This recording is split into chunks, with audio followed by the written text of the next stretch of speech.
Target परिवार में एक बार फिर से सभी शिक्षक साथियों का स्वागत है। उम्मीद करते हैं सारे लोग स्वस्थ होंगे, आनंद में होंगे। आज फिर से शिक्षा विभाग के द्वारा 28 अगस्त 2024 को एक लेटर जारी कर दिया गया है, जो विद्यालय अनुश्रवण के संबंध में लेटर जारी कर दिए गए हैं। और इस लेटर में स्पष्ट जांच के कुछ बिंदु बनाए गए हैं, जिसमें विद्यार्थी संबंधित जांच, विद्यालय संबंधित जांच और शिक्षक संबंधित जांच, इन तीनों बिंदु को कैटेगरी वाइज करते हुए कुछ महत्वपूर्ण बिंदुओं पे अनुश्रवण और अनुसमर्थन की बात की गई है। तो आइए हम लोग एक एक बिंदु को देखते हैं। विद्यालय स्तर में शिक्षकों को किन चीजों के लिए पहले से तैयार रहना होगा, जो प्रभारी हैं, जो प्रधानाध्यापक हैं, उनको किन किन बिंदुओं पे तैयार रहना है, किन किन बिंदुओं पे जांच हो सकती है, किन किन बिंदुओं पे जांच की जाएगी, किन किन बिंदुओं पे अनुश्रवण की जाएगी, इन तमाम बिंदुओं को हम आपके सामने रखने वाले हैं। तो आज का यह लेटर जारी कर दिया गया, जिसमें सभी शिक्षक और प्रभारी के लिए काफी महत्वपूर्ण हो जाता है, जिसमें विद्यार्थियों से संबंधित 10 बिंदु हैं और शिक्षकों से संबंधित, जिसमें विद्यालय के कुछ बिंदु हैं जिस पर विद्यालय को सुदृढ़ करना है। तो आइए, और साथ ही साथ विद्यालय के जांच हेतु लगभग 8000 पदाधिकारियों का भी टीम बना है। तो इन समस्त चीजों की चर्चा आज हम लोग इस वीडियो में करने वाले हैं। तो जो भी साथी चैनल पे नए हैं, चैनल को सब्सक्राइब कर लीजिएगा, ताकि शिक्षा जगत के तमाम खबर आपको इस चैनल के माध्यम से मिलता रहे। सबसे पहले आप देख सकते हैं आपके स्क्रीन पर आज लेटर का जो डेट है वो स्पष्ट आपको दिख रहा होगा, 28 अगस्त 2024। बिल्कुल अपडेट है, ये आज ही का ये लेटर वायरल है और हम आप तक सूचना पहुंचा रहे हैं। तो जो भी साथी सूचना से बने रहना चाहते हैं, चैनल को जरूर सब्सक्राइब कर लीजिएगा, ताकि आपको हर खबर इस चैनल के माध्यम से मिलता रहे। चलिए आते हैं मूल बिंदु पे। चलिए, स्पष्ट है, डॉक्टर एस सिद्धार्थ, भारतीय प्रशासनिक सेवा, अपर मुख्य सचिव शिक्षा विभाग, सभी जिला पदाधिकारी बिहार। विद्यालयों के अनुश्रवण के संबंध में, अब विद्यालय के अनुश्रवण के संबंध में जो बिंदु बनाए गए हैं, एक एक बिंदु हम पढ़ के आप तक सुनाते हैं। आप बस ध्यान मग्न होकर उस बिंदुओं को देखिए और किन बिंदुओं पे अभी कमी है उसको पूरा करना है।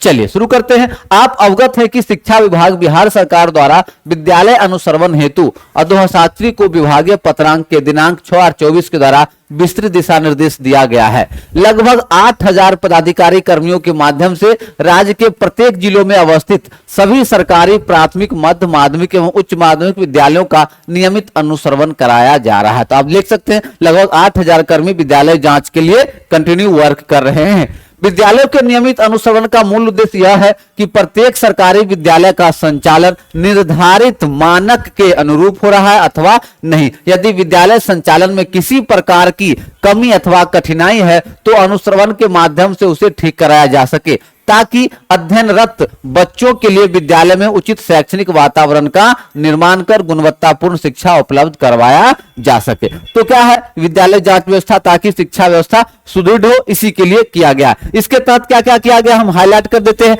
Academic activities, extra curriculum activities तथा वर्ग संचालन, उपस्थिति, बच्चों की उपस्थिति, आधारभूत संरचना तथा शिक्षकों एवं बच्चों की उपस्थिति, ये सारा बिंदु आपके नजर में है। शिक्षकों की उपस्थिति, बच्चों की उपस्थिति, आधारभूत संरचना, academic activities, extra curriculum activities तथा वर्ग संचालन, ये तमाम बिंदु बनाए गए हैं। अब इन बिंदुओं पे क्या क्या आपको तैयार रखना है, इस बिंदु पे हम लोग चर्चा करते हैं। चलिए अब आ जाए यहां से।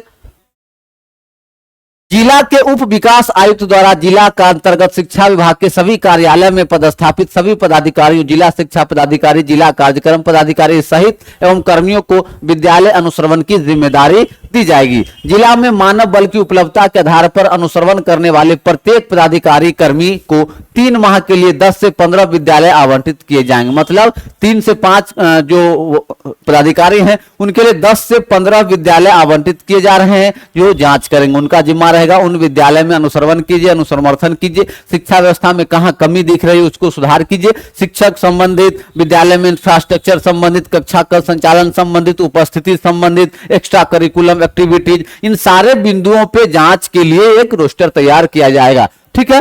अब क्या है कि उच्च माध्यमिक विद्यालय से लेकर सारे विद्यालय में प्रत्येक सप्ताह में कम से कम एक बार अनुश्रवण हो सके। मतलब हर विद्यालय में सप्ताह में एक बार जो ये टीम बनेगी, इस टीम का दायित्व रहेगा कि सप्ताह में एक बार वो जांच जरूर कर ले। प्रभावी अनुश्रवण हेतु आवश्यक है कि निरीक्षित पदाधिकारी कर्मी आवंटित विद्यालय में पर्याप्त समय दे एवं विद्यालय का संपूर्णता से अवलोकन करें। मतलब अब आएंगे तो खाना पूर्ति नहीं होगी, वो विद्यालय में रहेंगे, पूरा गहन उसमें गहन जांच करेंगे, देखेंगे कहां क्या कमी है, देखिए संपूर्णता से अवलोकन करेंगे। इस क्रम में प्रधानाध्यापक शिक्षक के साथ विद्यालय संचालन में आने वाली कठिनाइयों पर विमर्श कर समग्र रूप से विद्यालय को विकसित कराएंगे ताकि उक्त विद्यालय में बेहतर शैक्षणिक वातावरण तैयार हो सके। मतलब जो कमी रहेगा वहां पे दिशा निर्देश दिए जाएंगे। चलिए नेक्स्ट स्लाइड में देखते हैं।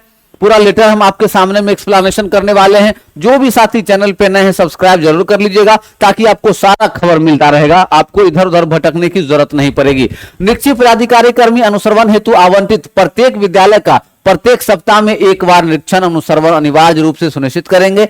निरीक्षक पदाधिकारी कर्मी द्वारा विद्यालय संचालित रहने की स्थिति में प्रत्येक सप्ताह में 3 दिन आवंटित विद्यालयों का निरीक्षण किया जाएगा। निरीक्षक पदाधिकारी कर्मी आवश्यकता अनुसार सप्ताह में 1 से अधिक बार भी आवंटित विद्यालय का अनुश्रवण कर सकते हैं। अब यह भी निश्चित नहीं है कि सप्ताह में 1 ही बार होगा, सप्ताह में 1 बार से अधिक भी जांच किया जा सकता है, यह भी स्पष्ट कर दिया गया लेटर में।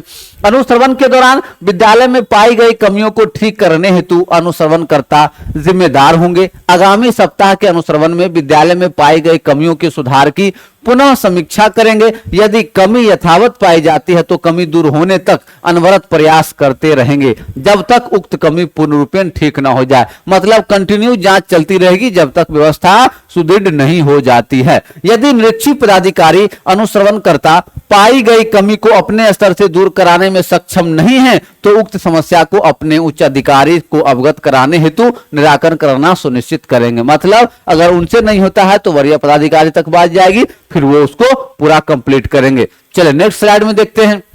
एक एक चीज हम आपके सामने में आ जाए। सबसे पहले हम दिखाते हैं आपको अनुश्रवण के दौरान देखे जाने वाले मुख्य बिंदु, जो आधारभूत संरचना में आपको क्या क्या देखा जाएगा। चलिए अनुश्रवण के दौरान देखे जाने वाले बिंदु क्या होंगे। विद्यालय में शिक्षक एवं बच्चों की संख्या के अनुरूप वर्ग कक्ष की उपलब्धता, कि आपके पास वर्ग कक्ष है कि नहीं है, यथा ब्लैक बोर्ड, चौक डस्टर, विद्यालय भवन के रंग रोगन इत्यादि का भी अवलोकन किया जाएगा। मतलब विद्यालय में वर्ग कक्ष देखा जाएगा, चौक वगैरह है कि नहीं, ब्लैक बोर्ड वगैरह, चौक डस्टर देखा जाएगा, विद्यालय का जो भवन है वो रंग रोगन किया गया है कि नहीं किया गया है, विद्यालय में निर्माणाधीन और सैनिक कार्य यदि हो की प्रगति एवं गुणवत्ता, विद्यालय में अगर काम चल रहा है, विद्यालय बन रहा है तो उसकी प्रगति की जांच की जाएगी कि कहां तक बन रहा है, उसकी गुणवत्ता देखी जाएगी। विद्यालय में किचन सेट, गैस चूल्हा एवं थाली इत्यादि की उपलब्धता देखी जाएगी, जो खाना बन रहा है, गैस की उपलब्धता, थाली की उपलब्धता, किचन सेट देखे जाएंगे। छात्र एवं छात्राओं के लिए अलग अलग शौचालय की उपलब्धता, छात्र और छात्रा के लिए अलग अलग शौचालय की व्यवस्था है या नहीं है। शौचालय की साफ सफाई एवं क्रियाशीलता को भी देखा जाए एवं यह भी देखा जाए कि शौचालय में ताला तो बंद नहीं, शौचालय में ताला नहीं लगाना है। विद्यालय संचालन अवधि में शौचालय में ताला बिल्कुल नहीं लगाना है, ऐसे में आप जांच के दायरे में आते हैं। चलिए पेयजल की सुविधा होनी चाहिए, यदि विद्यालय में बोरिंग कराया गया है तो यह कार्य कर रहा है या नहीं, तो पेयजल की सुविधा भी यहाँ पे रखना है। नेक्स्ट स्लाइड में हम आपको दिखलाते हैं।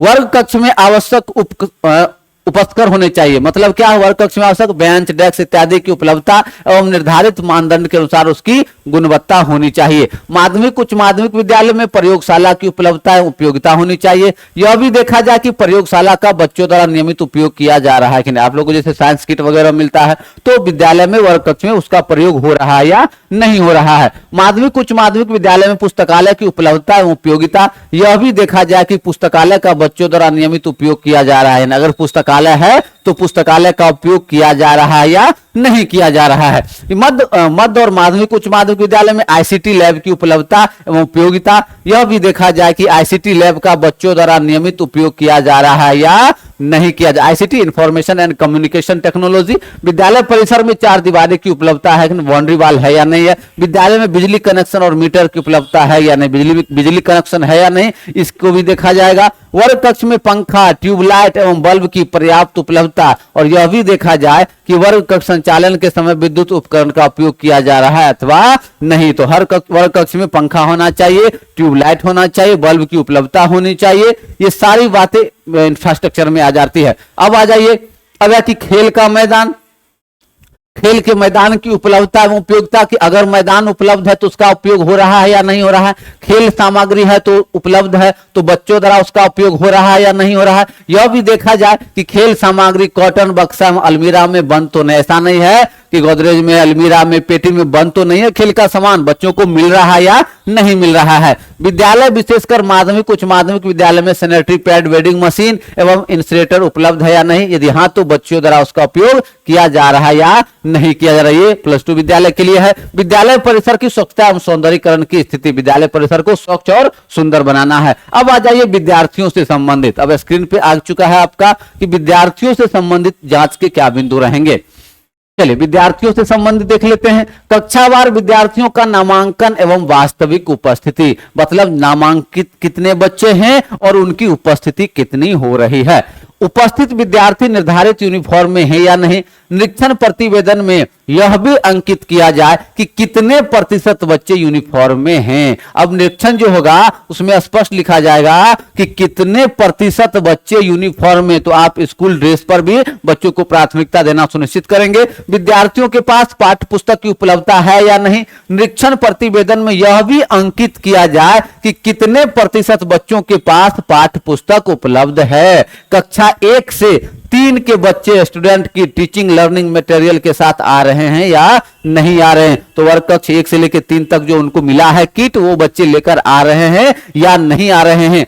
क्या है, foundational literacy and numeracy FLN kit की उपलब्धता एवं बच्चों द्वारा इसका उपयोग, जो आपको लोग को विद्यालय में FLN किट मिला है उसका उपयोग बच्चे कर रहे हैं या नहीं कर रहे हैं। यह भी देखा जाए कि FLN किट कॉटन बक्सा एवं अलमीरा में बंद तो नहीं है। कक्षा 9वीं के विद्यार्थियों द्वारा विद्यालय आने जाने हेतु साइकिल का उपयोग हो रहा है या नहीं। विद्यार्थियों को पठन पाठन से संबंधित गृह कार्य दिए जाने एवं विद्यार्थियों द्वारा गृह कार्य किए जाने की स्थिति, मतलब होमवर्क मिल रहा है या नहीं मिल रहा है, बच्चे करके आ रहे हैं या नहीं आ रहे हैं। ठीक है, चलिए अभी हम चर्चा करेंगे, एक एक बिंदु पे और चर्चा करेंगे। हम लोग शिक्षक से संबंधित बिंदु पे भी चर्चा करेंगे। पहले इन बिंदुओं को देख लेते हैं। साप्ताहिक, मासिक मूल्यांकन, त्रैमासिक, अर्धवार्षिक, वार्षिक परीक्षा का आयोजन एवं विद्यार्थियों की इन मूल्यांकन परीक्षाओं में भी उपस्थिति देखी जाएगी। बच्चों को उपलब्ध कराए जा रहे मध्याह्न भोजन की निरंतरता एवं गुणवत्ता देखी जाएगी। साथ ही साथ देखी जाएगी कि प्रत्येक शुक्रवार को दिया जा रहा है या नहीं, अंडा या मौसमी फल दिया जा रहा है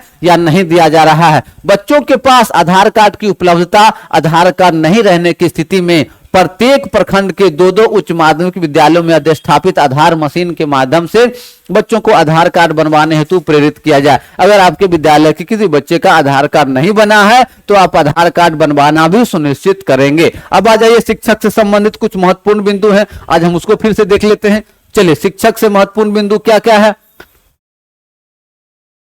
चलिए वीडियो में अंत तक बने रहिएगा। थोड़ा सा वीडियो लंबा है लेकिन सारी सूचनाएं आपको इसके माध्यम से मिलेगी, इसलिए चैनल से जुड़े रहेंगे। शिक्षकों से संबंधित प्रधानाध्यापक एवं शिक्षकों का पदस्थापन, पदस्थापित प्रधानाध्यापक एवं शिक्षकों की ससमय विद्यालय में वास्तविक उपस्थिति, विद्यालय में विषय आधारित शिक्षकों की स्थिति, गैर शैक्षणिक कर्मियों का पदस्थापन एवं उपस्थिति, समय सारणी के अनुसार वर्ग कक्ष संचालित हो रहा है या नहीं, शिक्षकों द्वारा संचालित वर्ग कक्ष का अवलोकन, विद्यार्थियों की गृह कार्य से संबंधित कॉपियों एवं साप्ताहिक, मासिक, त्रैमासिक, अर्धवार्षिक और वार्षिक परीक्षा की कॉपियों, उत्तर पुस्तिकाओं के मूल्यांकन की स्थिति, विद्यालय में अभिभावक शिक्षक संगोष्ठी का आयोजन की स्थिति, शारीरिक शिक्षक, संगीत शिक्षक, नृत्य शिक्षक, ललित कला शिक्षक द्वारा उनसे संबंधित गतिविधियों का संचालन। तो ये तमाम बिंदुओं शिक्षक से संबंधित हैं, जिसमें आपको प्रधानाध्यापक शिक्षक का पदस्थापन देखना है, शिक्षकों की ससमय विद्यालय में वास्तविक उपस्थिति रहती है या नहीं रहती है, विद्यालय में विषय आधारित शिक्षक है या नहीं है,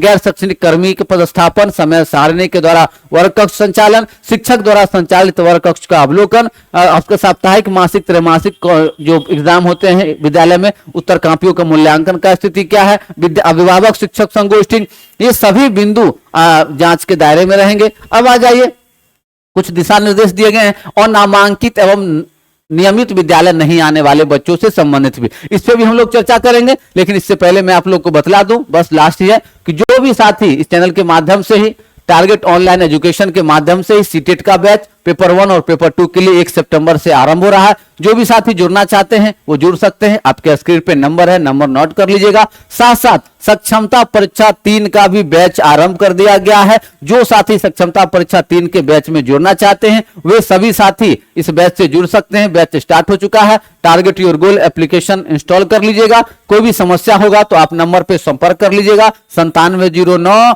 12 40 19 और एक नंबर और लिख लीजिए 7779924019। ठीक है, इस नंबर पे आप कांटेक्ट कर लीजिए और सक्षमता 3 और सीटेट के बैच से जुड़ सकते हैं। चलिए अब आते हैं मूल बिंदु पे। अब है हम लोग का नामांकित और अनामांकित या विद्यालय जो नहीं आते हैं उन बच्चों का क्या करना है। नाम हटाना है, रखना है, इन बिंदुओं पे विभाग का क्या आदेश है, आइए हम उसको भी देख लेते हैं। चलिए, अनामांकित एवं नियमित विद्यालय नहीं आने वाले बच्चों से संबंधित निरीक्षी पदाधिकारी अनुसरणकर्ता विद्यालय के पोषक क्षेत्र में भ्रमण कर यह भी सूचना प्राप्त करेंगे कि उक्त पोषक क्षेत्र में कोई बच्चा अनामांकित तो नहीं है। पहले तो अनामांकित नहीं हो, इस पे फोकस करना है। यदि पोषक क्षेत्र में कोई बच्चा अनामांकित पाया जाता है तो विद्यालय के प्रधानाध्यापक के माध्यम से उन बच्चों का नामांकन कराना सुनिश्चित करेंगे। विद्यालय में नामांकित ऐसे बच्चे जो नियमित रूप से विद्यालय नहीं आते हैं के अभिभावक इत्यादि से संपर्क स्थापित कर उन्हें विद्यालय आने हेतु प्रेरित करवाया जाएगा। तो उनके अभिभावक से मिलिए, विद्यालय क्यों नहीं आ रहा है बच्चा, उनको प्रेरित कीजिए। राज्य मुख्यालय द्वारा प्रत्येक सप्ताह 10-10 रैंडम विद्यालय की सूची आपको भी भेजी जा रही है, जिसकी जांच उप विकास आयुक्त, वरीय उप समाहर्ता, अनुमंडल पदाधिकारी से जांच कराकर जांच प्रतिवेदन मुख्यालय को उपलब्ध करवाने का निर्देश दिया गया था। प्रसंगाधीन पत्र के आलोक में यह भी निर्देश दिया गया था कि सभी जिला पदाधिकारी एवं विकास आयुक्त जिला स्तर पर की जा रही निरीक्षण व्यवस्था का प्रत्येक सप्ताह समीक्षा करेंगे एवं अनुश्रवण के दौरान पाई गई त्रुटियों का निराकरण कराएंगे। विद्यालय के अनुश्रवण के क्रम में आपके स्तर से निम्न कार्रवाई अपेक्षित है। तो आप देख सकते हैं इन सारे बिंदुओं को, आप एक एक चीज को देख सकते हैं कि जांच के लिए कैसे विद्यार्थी संबंधित, शिक्षक संबंधित या विद्यालय की जो व्यवस्था है उससे संबंधित, इंफ्रास्ट्रक्चर से संबंधित, उन तमाम बिंदुओं पे जांच के लिए बिंदु तय कर दिए गए हैं। तो जो भी कमी है आप अपने स्तर से उसको पूरा करने का प्रयास कीजिए। जहां पे भी चाहे साफ सफाई का मामला हो, शौचालय संबंधित मामला हो, या वर्ग कक्ष में बच्चों की उपस्थिति हो, या वर्ग कक्ष का जो व्यवस्था है उसमें हो, मध्याह्न भोजन योजना है उस पर देख लेना है। तो इन तमाम बिंदु, बच्चे ड्रेस में आ रहे हैं कि नहीं आ रहे हैं, तमाम बिंदुओं पर आप पहले से तैयार हो जाइए, चाहे ताकि आपके यहाँ पदाधिकारी पहुंचे तो आपके विद्यालय की व्यवस्था को देखकर गदगद हो जाए और एक सकारात्मक संदेश जाए कि कहीं न कहीं सभी शिक्षक मिलकर आपसी सहयोग के द्वारा विद्यालय की शिक्षा व्यवस्था को सुधारने का प्रयास कर रहे हैं। और यह प्रयास, आपका ये प्रयास कहीं न कहीं एक सकारात्मक खबर बनकर उभरता है तो कहीं न कहीं एक सकारात्मक संदेश भी जाता है। ठीक है, तो लगभग मैंने इन लेटर का सारा चर्चा कर ही दिया है। ये अंतिम में विभागीय स्तर की बात है, तो एक एक चीज हमने आप तक रखने का प्रयास किया है। जो भी साथी चैनल पे नए हैं, चैनल को सब्सक्राइब जरूर कर लीजिएगा ताकि आपको ये सारी सूचनाएं ससमय इस चैनल के माध्यम से मिलती रहे। और साथ साथ मैंने कह ही दिया कि जो भी साथी सीटेट बैच से जुड़ना चाहते हैं और सक्षमता 3 बैच से जुड़ना चाहते हैं वो सभी साथी जुड़ जाइए। आपके स्क्रीन के नीचे मैंने नंबर भी लिख दिया है, उस नंबर पे आप लोग कांटेक्ट कर लीजिए और लाइव क्लास से जुड़ जाइए। उम्मीद करते हैं आपको यह वीडियो काफी इंटरेस्टिंग लगा होगा। अन्य वीडियो में कुछ और नया सूचना आता है तो हम आप तक पहुंचाने का प्रयास करेंगे। फिलहाल इस वीडियो में इतना ही, अगले वीडियो में मिलते हैं अगले कुछ नए सूचना के साथ। तब तक के लिए जय हिंद।